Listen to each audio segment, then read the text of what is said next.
ভারতের সঙ্গে পাকিস্তানের যে যুদ্ধ হলো, ভারত রাশিয়া থেকে একটা মিসাইল কিনছে, সেই মিসাইল S-400, আর ভারতীয় যেটা ভারতের পোশাকি নাম সুদর্শন চক্র, এটা দিয়ে পাকিস্তানের যে মিসাইল ড্রোন গুলো আসছিল, মিসাইল গুলো রুকে তাবাই মাসা দিয়ে একদম রাশিয়া দিয়ে কিনছে S-400।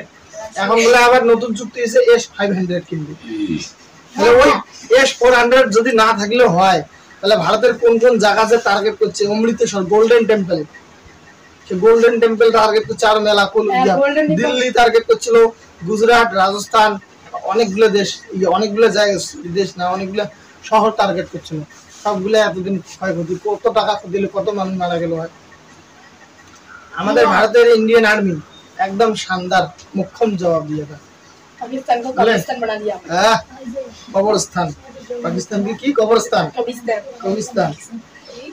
তা এই সমস্ত যখন রাফাল যুদ্ধ বিমান, তারপরে S-400 এই জিনিসগুলো যখন বাইরে থেকে কিনে নিয়ে আসে, তখন একটা ট্যাক্স দেওয়া লাগে। সরকার ট্যাক্স আর কাকে দিবে? এবার যারা ব্যক্তিগত কতগুলো জিনিস কিনে ব্যবসায়ীদের জন্য ব্যবসা করে এক দেশ থেকে আরেক দেশ, তখন একটা ট্যাক্স দেয়।